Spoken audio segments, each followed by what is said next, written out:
High dear students, previous ক্লাসে আমরা পড়েছিলাম humoral and cell mediated immunity, অর্থাৎ রসভিত্তিক এবং কোষভিত্তিক অনাক্রম্যতা পড়েছিলাম। এই রসভিত্তিক এবং কোষভিত্তিক যে অনাক্রম্যতা সেগুলো হচ্ছে সক্রিয় অর্জিত অনাক্রম্যতা গড়ে ওঠার পদ্ধতি। তো এই যে সক্রিয় অনাক্রম্যতা আমরা দেখেছিলাম বা অর্জিত অনাক্রম্যতা দেখেছিলাম, সেখানে দেখেছিলাম যে এখানে কোনো রোগ জীবাণু সেটা মৃত হতে পারে বা জীবিত কিন্তু নিষ্ক্রিয়, যার সংক্রমণ ক্ষমতা নেই, সেই রকম কোনো জীবাণুকে শরীরের মধ্যে প্রবেশ করিয়ে সক্রিয় অর্জিত অনাক্রম্যতা গঠন করা হয়েছিল।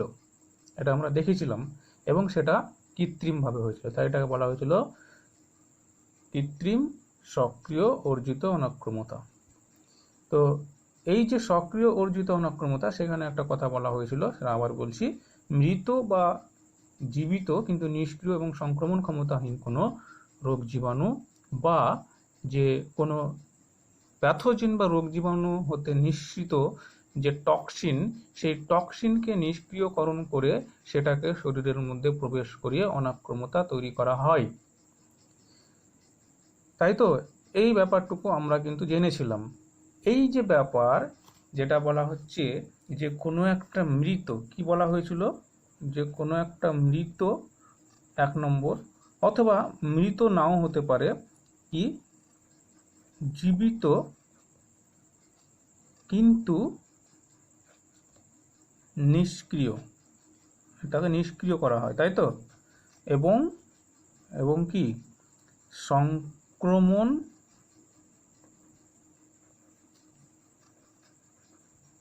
সংক্রমণ ক্ষমতা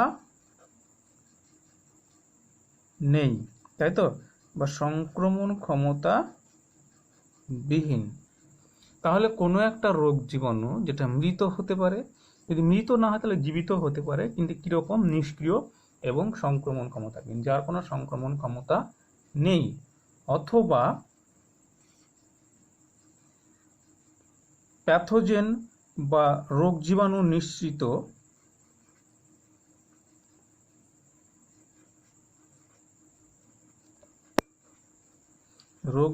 নিঃসৃত কি টক্সিন। কিরকম টক্সিন না, তো নিষ্ক্রিয়। এই নিষ্ক্রিয় যে টক্সিন সেগুলোকে বলা হয় টক্সয়েড। কি বলা হয়? টক্সয়েড। তাহলে কি দাঁড়ালো, যে মৃত বা জীবিত কিন্তু নিষ্ক্রিয় এবং সংক্রমণ ক্ষমতাহীন কোনো রোগ জীবাণু, অথবা রোগ জীবাণু থেকে নিঃসৃত যে টক্সিন সেটা কিরকম, নিষ্ক্রিয় করা হয়, তাহলে নিষ্ক্রিয় টক্সিন যাকে বলা হয় টক্সয়েড, এইগুলোকে কোনো একটা মানুষের বা কোনো একটা জীবের শরীরের মধ্যে কৃত্রিমভাবে প্রবেশ করানো হয়, করিয়ে কি করা হয়, সক্রিয় অর্জিত অনাক্রম্যতা দেহে গঠন করা হয়, তাই তো, দেহে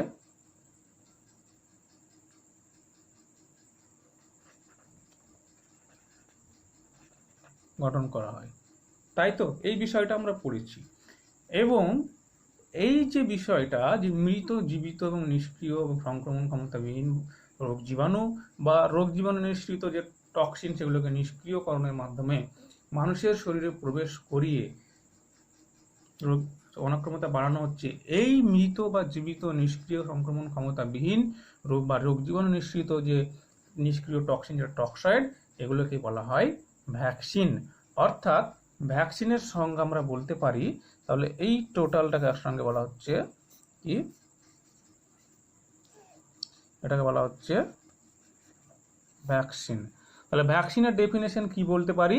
ভ্যাকসিনের ডেফিনেশন আমরা বলতে পারি যে মৃত বা জীবিত কিন্তু নিষ্ক্রিয় বা সংক্রমণ ক্ষমতাহীন কোনো অণুজীবের সাসপেনশন মানে এইগুলো কোনো মৃত বা জীবিত যেই রোগ জীবাণু ঢোকায় না কেন, সেটাকে তো আর আমরা শরীরের মধ্যে ডিরেক্ট ঢুকিয়ে দিতে পারি না, কোনো একটা কিছুর মধ্যে মিশিয়ে ইনজেকশন করতে হবে আমাদেরকে, বা আমরা ওরালি খেতে পারি, যেটা পোলিও রোগের যে টিকা ভ্যাকসিন, সেটা আমরা মুখ দিয়েই খাই, বাচ্চাদের খাওয়াই, তাহলে সেইগুলো লিকুইডের মাধ্যমে খাওয়ানো হয়, সেটাকে বলা হয় সাসপেনশন। অর্থাৎ মনে করো এখানে রোগ জীবাণু আছে, মেশানো আছে, কিন্তু এটা একটা তরল।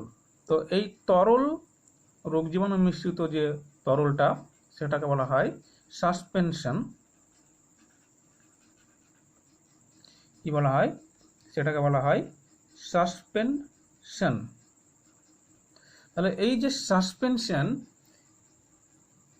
এরকম যে কোনো তরল যদি তার সঙ্গে মিক্সচার থাকে কিছু, সেটাকে আমরা সাসপেনশন বলি। তাহলে এই সাসপেনশনের মাধ্যমে, যেটাকে আমরা ইনজেকশন করি বা ওরালি নিই, তো এরকম কোনো মৃত কিন্তু জীবিত হতে পারে, তাহলে মৃত বা জীবিত কিন্তু নিষ্ক্রিয় বা সংক্রমণ ক্ষমতাবিহীন কোনো এই যে অণুজীব, তার সাসপেনশন, অথবা অণুজীব নিঃসৃত যে টক্সিন, নিষ্ক্রিয় টক্সিন, তাকে শরীরের মধ্যে প্রবেশ করার মাধ্যমে শরীরে যদি ইমিউনিটি গড়ে তোলা হয়, তাহলে সেই যে মৃত বা জীবিত কিন্তু নিষ্ক্রিয় এবং সংক্রমণ ক্ষমতাবিহীন যে অণুজীবটা শরীরের মধ্যে প্রবেশ করালাম সাসপেনশন হিসাবে, সেই সাসপেনশন সহ, ওই মৃত জীব সহ বা নিষ্ক্রিয় জীব সহ, সেই সাসপেনশনটাকে বলা হচ্ছে ভ্যাকসিন। বোঝা গেছে? তাহলে এখানে কি আছে? একটা তরল আছে, প্লাস এখানে এইগুলোর মধ্যে কোনো একটা আছে। বুঝতে পেরেছো? এগুলোর মধ্যে কোনো একটা আছে। এই টোটালটাকে একসঙ্গে বলা হচ্ছে ভ্যাকসিন।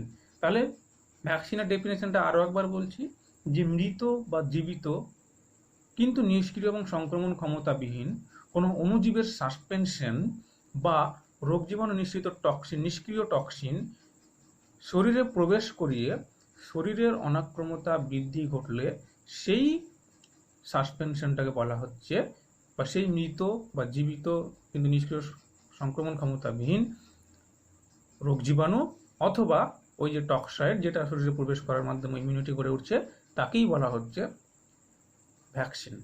বুঝতে পেরেছ? এবার এই যে ভ্যাকসিন, সেই ভ্যাকসিনটাকে শরীরে প্রবেশ করানোটাকে বলা হচ্ছে ভ্যাকসিনেশন। অর্থাৎ মনে করো এটা একটা ভ্যাকসিনটা তৈরি হয়ে গেছে, এবার এই ভ্যাকসিনটা যখন শরীরের মধ্যে প্রবেশ করানো হলো কোনো একটা ইনজেকশনের মাধ্যমে, যখন ইনজেকশন পুশ করা হলো, তাই তো, এই ইনজেকশন করাটাকে বলা হচ্ছে ভ্যাকসিনেশন। বুঝা গেছে? অর্থাৎ ভ্যাকসিনের শরীরের মধ্যে প্রবেশ করানো হয়। এবার ভ্যাকসিন কিভাবে প্রবেশ করানো হয়? একসঙ্গে একদিনই সব প্রবেশ করে দেওয়া হয় কি? না, ভ্যাকসিন দেখবে টিকা কিন্তু ধীরে ধীরে নেওয়া হয়, নির্দিষ্ট সময় অন্তর অন্তর নেওয়া হয়, তাই তো। তাহলে নির্দিষ্ট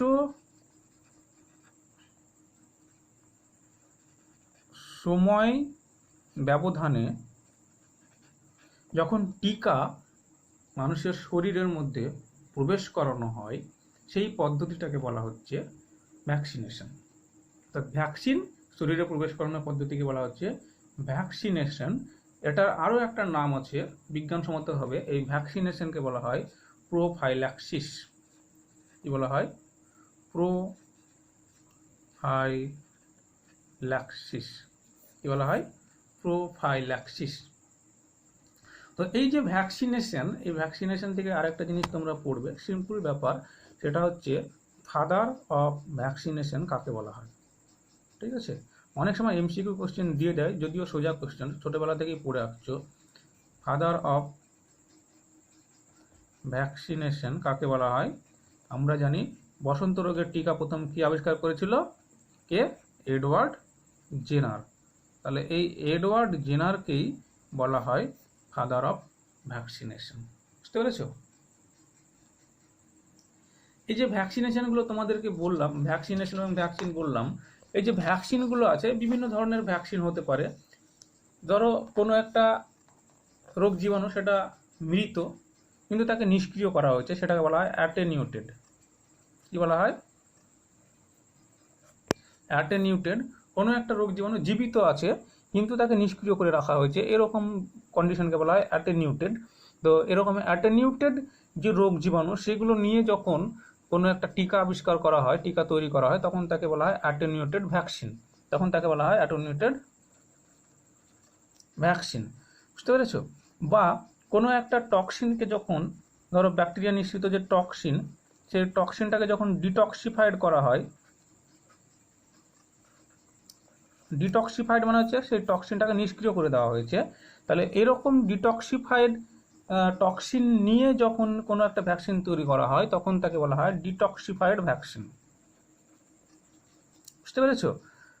বা ধরো এরকম কোনো যদি মিক্স থাকে, অ্যাটেনুয়েটেড আছে তার সঙ্গে ডিটক্সিফাইড কিছু আছে, এরকম যদি মিক্স থাকে তখন তাকে বলা হয়, অর্থাৎ কম্বিনেশন থাকে, তখন তাকে বলা হয় কম্বিনেশন, তখন তাকে বলা হয় কম্বিনেশন ভ্যাকসিন। বুঝতে পেরেছো? তো এই যে attenuated vaccine, detoxified vaccine, combination vaccine, এই ভ্যাকসিনগুলো তোমাদের কি করতে হবে, জাস্ট ভ্যাকসিনের নামটা পড়তে হবে, আর ভ্যাকসিনের যেটা বুঝিয়ে দিচ্ছি যে এটা কি জন্য এটাকে অ্যাটেনুয়েটেড বলা হচ্ছে, কি জন্য ডিটক্সিফাইড বলা হচ্ছে, এই জিনিসটা বুঝে রাখবে, মাথায় রাখবে, মুখস্থ করতে এমন কোনো ব্যাপার না, জিনিসটা মাথায় রাখবে যে কেন এটা অ্যাটেনুয়েটেড, কেন এটা ডিটক্সিফাইড, কেন এটা কম্বিনেশন, কীরকম, কেন এই ভ্যাকসিনটার নাম হলো, এটা বুঝে রাখবে। আর যেটা তোমাদেরকে পড়তে হবে সেটা হচ্ছে এই অ্যাটেনুয়েটেড ভ্যাকসিনের নাম পড়তে হবে, দুটো তিনটে করে নাম মুখস্থ রাখতে হবে, যেমন অ্যাটেনুয়েটেড ভ্যাকসিন বিসিজি, তারপরে হচ্ছে তোমার মাম্পস, এগুলো হচ্ছে অ্যাটেনুয়েটেড ভ্যাকসিনের উদাহরণ। তারপরে হচ্ছে তোমরা টিটেনাসের নাম শুনেছো, টিটেনাস হচ্ছে তোমাদের ডিটক্সিফাইড ভ্যাকসিনের উদাহরণ। তারপরে তোমরা ডিটিপির নাম শুনেছো, ডিটিপি হচ্ছে কম্বিনেশন ভ্যাকসিনের উদাহরণ। তো এইরকম দু তিনটে করে উদাহরণ তোমরা মনে রাখবে, অর্থাৎ নাম মনে রাখবে ভ্যাকসিনের, অ্যাটেনুয়েটেড ভ্যাকসিন এই নাম, ডিটক্সিফাইড ভ্যাকসিন এই নাম। বইতে একটা চার্ট আছে দেখবে, সেই চার্টটা পড়বে, সবগুলো ভ্যাকসিনের নাম যে তোমাদের মুখস্থ করতে হবে এরকম কোনো ব্যাপার নেই, তোমরা জাস্ট শুধু ভ্যাকসিনগুলোর নামগুলো পড়বে, কয়েকটা। এই হলো ভ্যাকসিন এবং ভ্যাকসিনেশন। এর পরের যে বিষয় আমরা আলোচনা করব সেটা হচ্ছে মানব শরীরে রোগ সৃষ্টিকারী যে বিভিন্ন রোগ জীবাণু আছে এবং যে জীবগুলো আছে সেইগুলো সম্পর্কে একটা ডিটেলস স্টাডি আমাদেরকে পড়তে হবে। তো এইখানে আমাদেরকে কি কি পড়তে হবে, এখানে পড়তে হবে যে রোগের নামটা পড়তে হবে, ঠিক আছে, রোগ সৃষ্টিকারী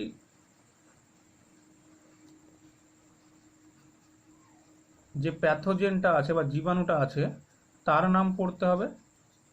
আর কি পড়তে হবে, আমাদের এখানে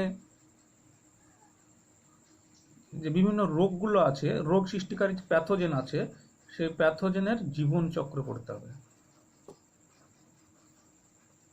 প্যাথোজেনের জীবনচক্র পড়তে হবে, প্লাস রোগের লক্ষণ পড়তে হবে, প্লাস এখানে পড়তে হবে হচ্ছে কি বলবো, ট্রিটমেন্ট মানে হচ্ছে চিকিৎসা পড়তে হবে। তাহলে কি কি পড়তে হবে, রোগের নাম পড়তে হবে, রোগ সৃষ্টিকারী যে প্যাথোজেন আছে সেই প্যাথোজেনের নাম পড়তে হবে, বিজ্ঞানসম্মত নাম অবশ্যই, এবং যে প্যাথোজেনটা আছে সেই প্যাথোজেনের জীবনচক্র, অর্থাৎ রোগটা কিভাবে ঘটছে, সংক্রমণের পদ্ধতির জীবনচক্র, মানে অ্যাকচুয়ালি এটা হচ্ছে সংক্রমণের যে পদ্ধতি, কিভাবে সংক্রমণ হচ্ছে সেই সংক্রমণের পদ্ধতিটা পড়তে হবে। সংক্রমণের পদ্ধতি যখন আমরা পড়ব তখনই যে প্যাথোজেনটা আছে তার জীবনচক্র পড়া হয়ে যাবে, বুঝতে পেরেছো? তাহলে কি পড়তে হবে, রোগের নাম, রোগ সৃষ্টিকারী প্যাথোজেন এর নাম, সংক্রমণ পদ্ধতি, লক্ষণ রোগের, আর রোগের চিকিৎসা, এইগুলো আমাদেরকে পড়তে হবে। এরকম কতগুলো রোগ আছে, যেমন হচ্ছে ম্যালেরিয়া, ফাইলেরিয়া, গনোরিয়া, না গনোরিয়া এখানে পাবো না, ওটা আমরা সেক্সুয়ালি ট্রান্সমিটেড ডিজিজের মধ্যে পাবো। তারপরে হচ্ছে আমাশয়, টাইফয়েড, এই সমস্ত যে রোগগুলো আছে সেইগুলো আমাদেরকে রোগের নাম পড়তে হবে, রোগ সৃষ্টিকারী প্যাথোজেনের নাম পড়তে হবে, অবশ্যই সায়েন্টিফিক নেম, সংক্রমণ পদ্ধতি পড়তে হবে, লক্ষণ আর ট্রিটমেন্ট। তার মধ্যে স্পেশালি আমাদেরকে পড়তে হবে যে ম্যালেরিয়া রোগ, ম্যালেরিয়ার একটু ভালো করে পড়তে হবে। ম্যালেরিয়ার পরজীবীর নাম আমরা জানি প্লাজমোডিয়াম, তাই তো, প্লাজমোডিয়ামটা প্লাজমোডিয়ামের জীবনচক্রটা ভালো করে পড়তে হবে, আর ফাইলেরিয়াটা পড়তে হবে, আর হচ্ছে তোমার এখানে যে ম্যালেরিয়া, ফাইলেরিয়া আর টিনিয়া সোলিয়াম অর্থাৎ ফিতাকৃমির জন্য যে টিনিয়েসিস রোগটা হয় সেই টিনিয়েসিস রোগটা পড়তে হবে। তো এইগুলো আমরা ডিটেলসে আবার আলোচনা করব পরে। ম্যালেরিয়া রোগের লক্ষণ, পরজীবীর জীবনচক্র, এইগুলো আমরা পরের ক্লাসে ডিটেলসে পড়ব, এবং এখান থেকে কি পড়তে হবে কি পড়তে হবে না, কোনটা বেশি ভালো করে পড়তে হবে, কোনগুলো বেশি ইম্পর্টেন্ট, সেগুলো আমরা পরের দিন আলোচনা আবার করব। আমি জাস্ট একটু ওভারভিউ আজকে বললাম, ঠিক আছে? তো এই চ্যাপ্টারটা শুরু করার আগে, মানে এই বিষয়টা শুরু করার আগে কয়েকটা বিষয় আমাদেরকে একটু জ্ঞান অর্জন করতে হবে, একটু জেনে রাখতে হবে, সেইগুলো আমি আজকে একটু আলোচনা করছি। তোমরা এগুলো অবশ্যই জেনে রাখবে, তাহলে পরের ক্লাসগুলো আমারও বোঝাতে সুবিধা হবে, তোমাদেরও বুঝতে সুবিধা হবে। কেমন? তো সেই বিষয়গুলো কি? সেই বিষয়ে খুব সিম্পল দুটো ব্যাপার জানতে হবে, একটা হচ্ছে হোস্ট আর একটা হচ্ছে প্যাথোজেন।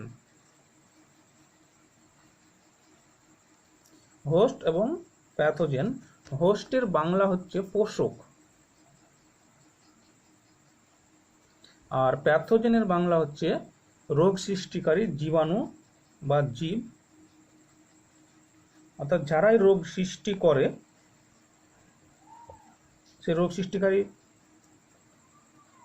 জীবাণু বা জীব যাই হোক না কেন, যারা রোগ সৃষ্টি করে তাদেরকেই বলা হয় প্যাথোজেন। বুঝতে পেরেছ? তো এই যে পোষক বা হোস্ট কাদেরকে বলা হয়? পোষক বা হোস্ট তারাই যাদের শরীরের মধ্যে এই জীবাণু, রোগ সৃষ্টিকারী জীবাণু বা জীবগুলো বসবাস করে, তাদেরকে বলা হয় হোস্ট। নর্মালি হোস্ট বলতে যে কোনো কিছুকে অকুপাই করে, যে কোনো কিছুকে ডোমিনেট করে, তাকে হোস্ট বলা হয়। নর্মালি হোস্টের ডেফিনেশন এরকমই হয়। যেমন মনে করো যে আমি একটা কোনো প্রোগ্রাম আমি চালাচ্ছি, তার মানে আমি প্রোগ্রামটা আমি কন্ট্রোল করছি, তার মানে আমি হোস্ট, ঠিক আছে? বা মনে করো যে কোনো একটা গাছের উপরে আরও একটা গাছ হয়ে আছে, তাহলে সেই গাছটাকে বিয়ার করছে কে? সেই গাছটাকে বিয়ার করছে ওই গাছটা। আম গাছের উপর ধরো স্বর্ণলতা গাছ হয়ে গেছে, তাহলে স্বর্ণলতা গাছে বিয়ার করছে কে? আম গাছ। তাহলে আম গাছ হচ্ছে স্বর্ণলতার হোস্ট, ঠিক আছে? তো এরকম তোমাদের বাড়িতে মনে করো তোমার বাবা আছে, আর তোমাদের বাড়িতে তোমরা যারা আছো সবাই তোমার বাবার উপর ডিপেন্ডেন্ট, তাই তো? তাহলে তোমার বাবা হচ্ছে সেখানে হোস্ট। এরকম হোস্ট বলতে বোঝায়। এবং আমরা যখন ইমিউন সিস্টেম মানে ইমিউনোলজি পড়বো, সেখানে হোস্ট বলতে কি বোঝায়? সেখানে বলতে বোঝায়, মনে করো এটা একটা জীব, তাহলে এই জীবের মধ্যে রোগ জীবাণু বসবাস করছে, অর্থাৎ এই জীবটা রোগ জীবাণুর খাদ্যর সংস্থান করছে, রোগ জীবাণুর বসবাসের অর্থাৎ বস্তির সংস্থান করছে, সব কিছু এই জীবটার উপর ডিপেন্ড করে থাকছে এই জীবাণুগুলো। তাহলে এই জীবাণুগুলোকে বলা হচ্ছে প্যাথোজেন, যে এর উপরে বসবাস করছে এবং এরই ক্ষতি করছে, তাই এরা হচ্ছে প্যাথোজেন। আর এর উপর যার উপর বসবাস করছে, যার মধ্যে, তাকে বলা হচ্ছে পোষক বা হোস্ট। তো আমরা যখন এরকম বিভিন্ন রোগ পড়বো, রোগ পড়ার সময় আমরা দুই রকমের হোস্ট দেখতে পাবো। একটাকে বলা হয় প্রাইমারি হোস্ট, বা বাংলায় বলা হয় প্রাথমিক হোস্ট, আর আরেকটাকে বলা হয়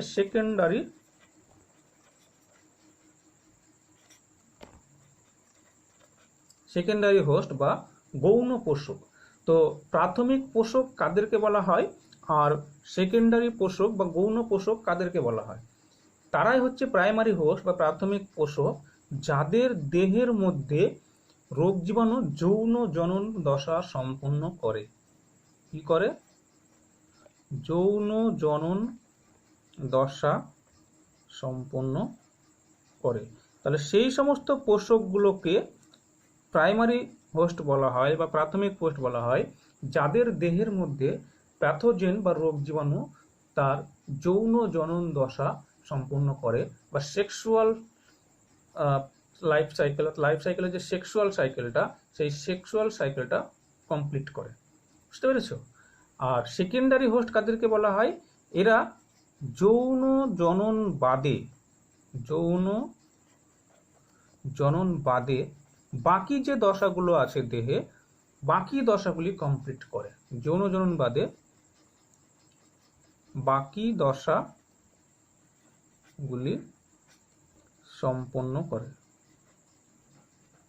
এদেরকে বলা হয় কি, এদেরকে বলা হয় সেকেন্ডারি হোস্ট। যেমন তোমার ম্যালেরিয়া রোগের ক্ষেত্রেই বলি, ম্যালেরিয়া রোগের ক্ষেত্রে যে মশা আছে, ঠিক আছে, ম্যালেরিয়া রোগের ক্ষেত্রে যে মশা আছে, সেই মশার দেহে কি হয়, মশার দেহে ম্যালেরিয়ার যে প্লাজমোডিয়াম রোগ জীবাণু, প্লাজমোডিয়াম ভাইভাক্স, প্লাজমোডিয়াম ফ্যালসিপেরাম, এরা কি করে, মশার দেহে যৌন জনন সম্পন্ন করে। তাই প্লাজমোডিয়াম কি, প্লাজমোডিয়াম হচ্ছে রোগ জীবাণু, তাই তো। এই প্লাজমোডিয়াম কি করে, মশার মধ্যে যৌন জনন সম্পূর্ণ করে, আর মানুষের মধ্যে অযৌন জনন দশাটা সম্পূর্ণ করতে করে। অর্থাৎ যৌন জনন বাদে বাকি যে দশাগুলো, অযৌন জনন, তাহলে এই দশাগুলি কমপ্লিট করে মানুষের দেহকে, এই একটাই রোগ জীবাণু প্লাজমোডিয়াম। তাই প্লাজমোডিয়াম যেহেতু মশার দেহে যৌন জনন দশা সম্পন্ন করছে, তাই মশাকে বলা হয় প্লাজমোডিয়ামের প্রাইমারি হোস্ট বা প্রাথমিক হোস্ট। আর যেহেতু মানুষের দেহে অযৌন জনন দশা সম্পন্ন করছে, তাই প্লাজমোডিয়ামের সেকেন্ডারি হোস্ট বা গৌণ পোষক হচ্ছে মানুষ। বুঝতে পেরেছো? তাহলে প্লাজমোডিয়ামের প্রাথমিক পোষক হচ্ছে মশা, আর গৌণ পোষক হচ্ছে মানুষ। কেননা মশার মধ্যে যৌন জনন সম্পূর্ণ করে, আর মানুষের দেহে যৌন জনন বাদে বাকি দশাগুলো কমপ্লিট করে। বুঝতে পেরেছো? এই দুটো কনসেপ্ট আমাদের দরকার ছিল। আরও একটা দরকার কনসেপ্ট, সেটা হচ্ছে ভেক্টর। ইমিউনোলজিতে ভেক্টর কি? ভেক্টর কথার অর্থ হচ্ছে অ্যাকচুয়ালি বাহক। তোমরা যদি ফিজিক্স পড়তে যাও, তাহলে ফিজিক্সে ভেক্টর মানে কনসেপ্ট চেঞ্জ হয়ে যাবে, ফিজিক্সে ভেক্টর মানে কনসেপ্ট সম্পূর্ণ আলাদা।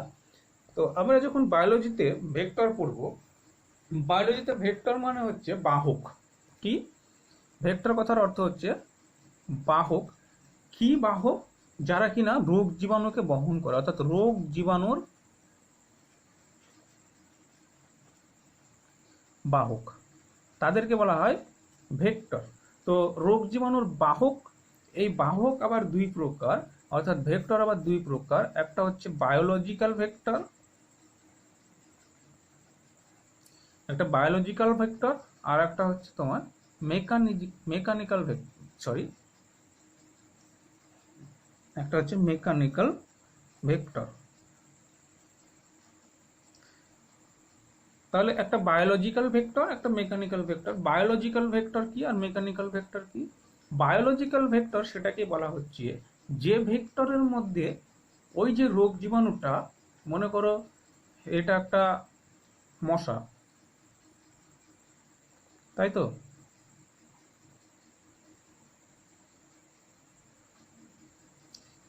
এই যে মশাটা, এই মশাটা মনে করো একটা রোগ জীবাণুকে বহন করছে, ঠিক আছে, এবং সেই মশাটার মধ্যে ওই রোগ জীবাণু তার দেহের কোনো একটা দশা কমপ্লিট করছে, কোনো একটা দশা কমপ্লিট করছে, কিন্তু সেই প্রাণীটা মশাটাকে কোনো রকমভাবে আক্রমণ করছে না, মশাকে কোনো রকমভাবে ইনফেক্ট করছে না।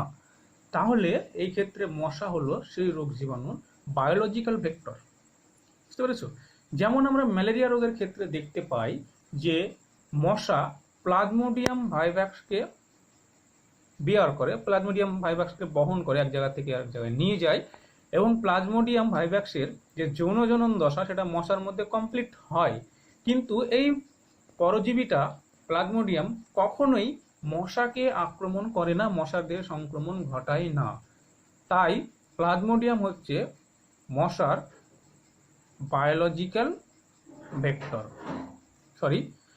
মশা হচ্ছে প্লাজমোডিয়ামের বায়োলজিক্যাল ভেক্টর। বোঝা গেল? তাহলে যদি প্লাজমোডিয়ামকে ডিফাইন করি, তাহলে প্লাজমোডিয়ামের প্রাইমারি হোস্ট হচ্ছে মশা। আর যদি মশা দিয়ে ডিফাইন করি, তাহলে মশা হচ্ছে প্লাজমোডিয়ামের বায়োলজিক্যাল ভেক্টর। ব্যাপারটা বোঝার চেষ্টা করো। আমরা যদি এই হোস্ট এবং ভেক্টর এই দুটোকে ডিফাইন করতে যাই, যদি প্লাজমোডিয়াম দিয়ে ডিফাইন করি, তাহলে প্লাজমোডিয়ামের মশা হচ্ছে প্লাজমোডিয়ামের প্রাইমারি হোস্ট বা প্রাথমিক হোস্ট, প্রাথমিক কি বলবো, পোষক।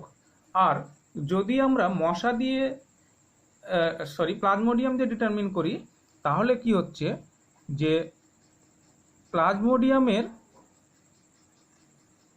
বায়োলজিক্যাল ভেক্টর হচ্ছে মশা, প্লাজমোডিয়ামের বায়োলজিক্যাল ভেক্টর হচ্ছে মশা।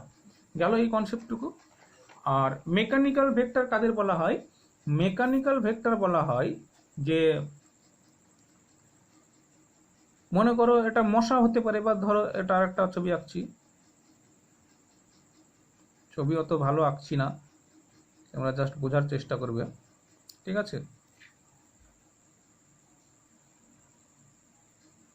এটা কিসের ছবি আঁকছি তোমরা নিশ্চয়ই বুঝতে পারছো, এটা একটা মাছির ছবি এঁকেছি।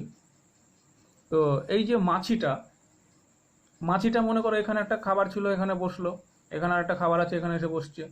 এবার এবার এখানে যে খাবারটা আছে সেখানে মনে করো এই যে মানুষটা আছে, সে আবার গপ গপ করে গিলছে, তাই তো খাবারটা। তাহলে কি হচ্ছে, এইখানে যে খাবারটা আছে এখানে মনে করো বা এটা নোংরা মনে করো, এখানে কিছু রোগ জীবাণু ভাবে ভেসে বেড়াচ্ছে, রোগ জীবাণু আছে, এখানে মাছি এসে বসলো, মাছিটা এখানে বসে তার রোগ জীবাণুগুলো তার গায়ে, তার সঙ্গে, তার পায়ে আটকে গেল। সেই রোগ জীবাণুগুলো নিয়ে যখন মাছি আবার এই খাবারে এসে বসলো, খাবারে এসে বসে এখানে রোগ জীবাণুগুলো পড়ে গেল, মানুষটা খেয়ে নিল, তাই তো। তাহলে এই ক্ষেত্রে কি হলো, রোগ জীবাণুটা মাছির মাধ্যমে বাহিত হয়ে আসলো, কিন্তু মাছির দেহে তার জীবনচক্রের কোনো দশা সম্পূর্ণ করেনি, তাই তো। এই রকম যে ভেক্টরগুলো, বাহকগুলো, যাদের দেহের মধ্যে রোগ জীবাণুর কোনো দশা কমপ্লিট হয় না, জীবনের কোনো দশা কমপ্লিট হয় না, সেই সমস্ত বাহকগুলোকে বলা হয় মেকানিক্যাল বাহক বা যান্ত্রিক বাহক, ইংলিশে বলা হয় মেকানিক্যাল ভেক্টর। বুঝতে পেরেছো? এই কনসেপ্টটুকু তোমাদের একটু দরকার ছিল পরবর্তী যে লেসনটা আছে সেটা শুরু করার জন্য। সো তোমরা পড়ো, বোঝার চেষ্টা করো, আশা করি বুঝতে পারবে। খুবই সিম্পল ব্যাপার, আমি না বোঝালেও তোমরা পড়েই বুঝে যেতে, তাও বললাম। কারণ অনেকের মধ্যে এরকম টেন্ডেন্সি দেখা যায় যে স্যার না বললে পরে তারা সেটা পড়ে না, সেই জন্যই পড়ানো। তো পড়ো এবং বোঝার চেষ্টা করো। নেক্সট তোমাদের সঙ্গে দেখা হবে ডাউট ক্লিয়ারিং সেশনে, ঠিক আছে? ওকে, থ্যাংক ইউ।